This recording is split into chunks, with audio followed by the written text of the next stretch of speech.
chers bien-aimés en Christ Jésus, nous sommes heureux ce matin de partager la parole de Dieu avec vous. Nous voulons avant tout propos dire merci à notre Dieu et au pasteur principal, le pasteur Jean-Baptiste Christophe, et à son collaborateur, le pasteur Blé, qui nous donne l'occasion ce matin de partager cette portion de l'Écriture avec vous. Nous lisons dans le livre de Exode, à son chapitre 17, au verset 8 jusqu'au verset 13. Amalek vint combattre Israël à Rephidim. Alors Moïse dit à Josué, choisis-nous des hommes, sors et combat Amalek. Demain je me tiendrai sur le sommet de la colline, la verge de Dieu dans la main. Josué fit ce que lui avait dit Moïse pour combattre Amalek. Et Moïse, Aaron et Hur montèrent au sommet de la colline. Lorsque Moïse élevait sa main, Israël était le plus fort. Et lorsqu'il baissait sa main, Amalek était le plus fort. Les mains de Moïse étant fatiguées, il prit une pierre qu'il plaçait sous lui et il s'assit dessus. Aaron et Hur soutenaient ses mains, l'un d'un côté, l'autre de l'autre, et ses mains restaient fermes jusqu'au coucher du soleil. Et Josué vainquit Amalek et son peuple au tranchant de l'épée. Dans ce texte, il est question du peuple d'Israël qui devait combattre Amalek à Rephidim. Alors Moïse, en tant que leader, ordonna à Josué, son chef d'état-major, de choisir parmi le peuple des hommes qui allaient combattre Amalek. Et quant à lui, il se tiendra sur la montagne, la baie de Dieu. Moïse était un homme qui avait une expérience avec Dieu. Il a vu Dieu agir au travers de ses mains, par des miracles, des prodiges. Entre autres, les 10 plaies, la mer rouge fondue en deux, engloutissant Pharaon et toute son armée. Cet homme était conscient des deux aspects du combat. D'un côté, le combat physique et d'un autre, le combat spirituel. Raison pour laquelle il envoie Josué sur le terrain pour le combat physique et quant à lui, pour le combat spirituel, il se tient sur la montagne, levant les mains pour crier à Dieu afin d'obtenir la victoire. Oui, ce passage est d'actualité par rapport à la situation que nous vivons. C'est vrai, nos médecins, nos gouvernants mondiaux sont sur le terrain à se démener afin de terminer, afin de permettre que cette maladie puisse finir. Mais il est question pour nous chrétiens, pour nous l'église de Dieu, de se tenir à la brèche, à la montagne. Et c'est ce qui se révèle au niveau du verset 11 du texte que nous venons de lire. C'est à justice que nous vous poserons ce thème suivant, retournons à la montagne de la prière. Oui, retournons à la montagne de la prière. Et notre but en abordant ce thème est d'amener chacun à comprendre la nécessité de la prière, de s'y atteler pour une vie chrétienne victorieuse. Et pour atteindre cet objectif, nous nous pencherons sur deux points essentiels. Le premier point, c'est l'importance de la prière. Et le deuxième point, les attitudes à tenir pour une prière efficace. Chers frères et sœurs, la prière est essentielle. La prière est un élément capital dans notre vie chrétienne. La prière est l'expression pratique de notre vie de piété. C'est un moyen de communication avec le Seigneur. C'est également un outil très efficace dans notre relation avec Dieu. D'où son importance dans notre vie chrétienne. Et comme première importance que nous pouvons citer, c'est la prière, moyen d'échange avec notre Dieu. Car le désir de Dieu, c'est d'être toujours en connexion perpétuelle avec nous-mêmes. Et c'est à travers la prière que nous pouvons être en communion, en relation avec notre Dieu. La vie chrétienne est une vie d'alliance. C'est une alliance que nous tissons avec notre Dieu. Et qui parle d'alliance, parle également de relation. Qui parle de relation, parle de communion. Qui parle de communion, parle également de communication. Et c'est à travers la prière que nous pouvons communiquer avec notre Dieu. Et il est important, chers frères et sœurs, d'échanger avec notre Dieu à travers la prière. Deuxième élément que nous pouvons citer, la prière nous permet d'avoir la révélation, de connaître toutes les choses cachées. Dans Jérémie 33, le verset 3, le Seigneur dit au travers de Jérémie, le prophète, « Invoque-moi et je te répondrai. Je te montrerai les choses cachées, les choses que tu ne connais pas. » Chers frères, c'est à travers la prière que Dieu nous montrera les révélations et nous permettra de connaître les choses cachées. Nous sommes dans cette situation compliquée, cette situation de pandémie. Nous avons besoin de nous approcher de notre Dieu, afin que le Seigneur nous révèle ces choses cachées. Qu'est-ce qui entraîne cette maladie? Quelles sont les solutions? Et Moïse a si bien compris cela. C'est pour ça qu'il s'est tenu à la montagne, levant les mains vers le Dieu Tout-Puissant. Car c'est à lui que appartient la victoire. C'est de lui que sortira notre victoire. C'est de lui que sortira notre solution à travers cette pandémie. Il est important, chers frères et sœurs, de retourner à la montagne de prière. Troisième élément, la prière nous permet d'acquérir nos bénédictions. Dans Philippiens 4, le verset 6, il est dit: faites connaître à Dieu vos besoins par des prières, des supplications, des actions de grâce. C'est par la prière que nous pouvons exprimer nos besoins, faire connaître nos besoins et acquérir nos bénédictions. Chers frères et sœurs, sans la prière, nous ne pourrons pas entrer en possession de nos bénédictions.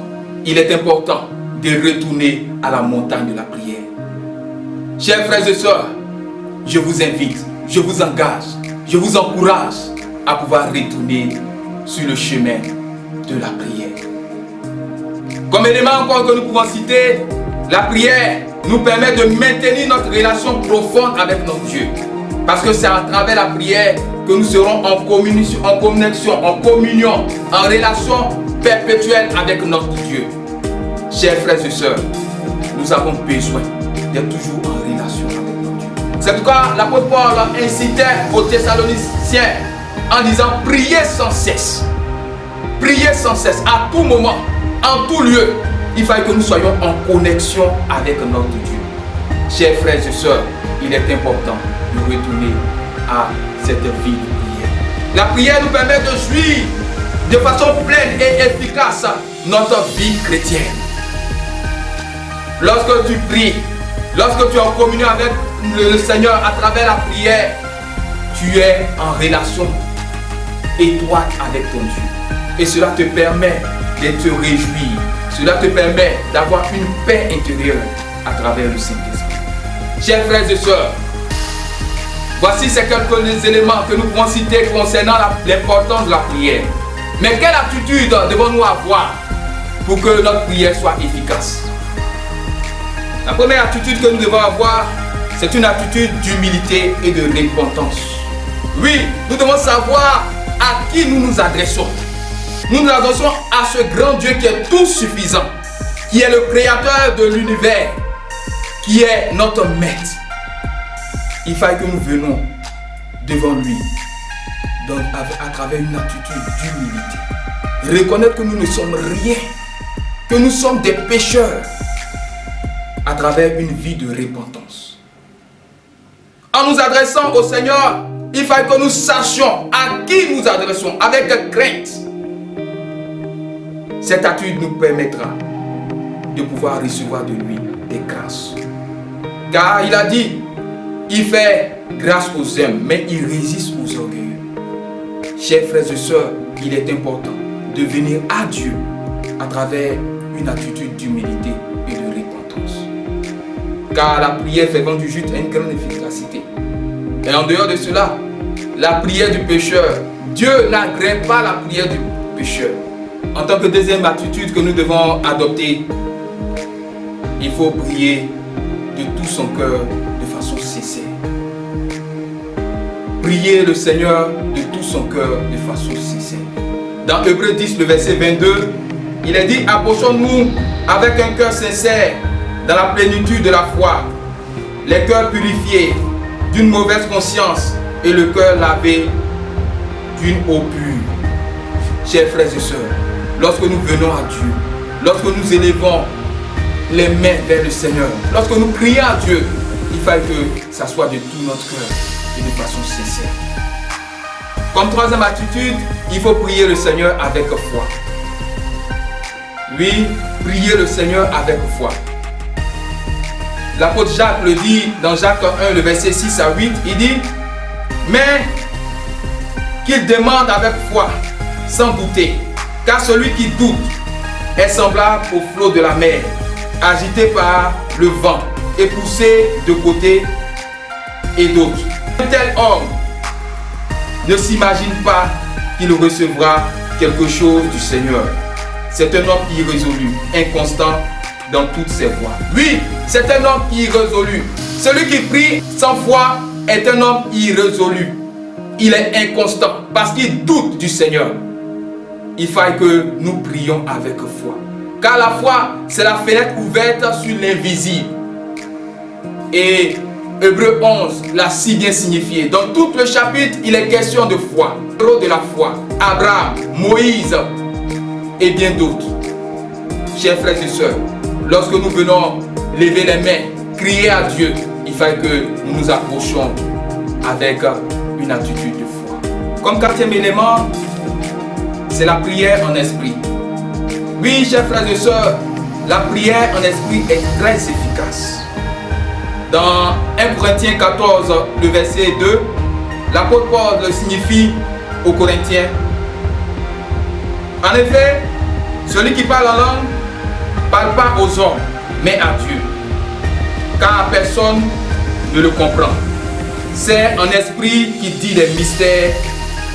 Prier en esprit, c'est parler directement à Dieu.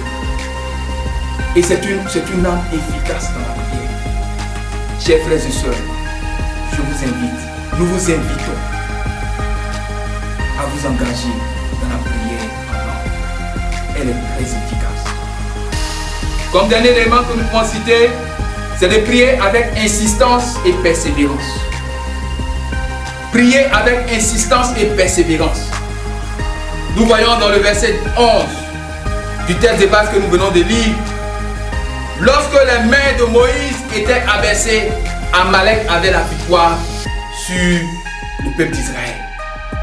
Et quand les mains de Moïse étaient levées, Josué avait le dessus sur Amalek.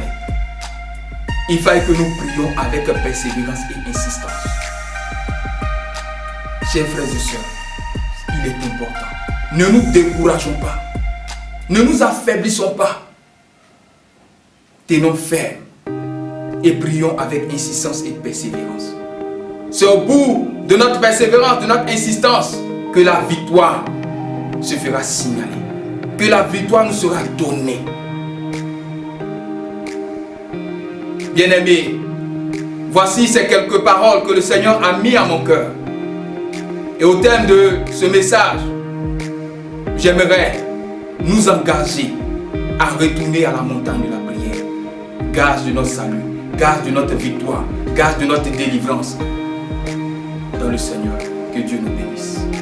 Bien-aimés en Christ Jésus, nous vous remercions pour ces messages que vous suivez à travers YouTube, Facebook, WhatsApp. Et nous voulons à juste titre vous encourager à liker, à partager, afin que d'autres également en bénéficient. Puisse Dieu vous bénir et vous garder dans cette entreprise, à persévérer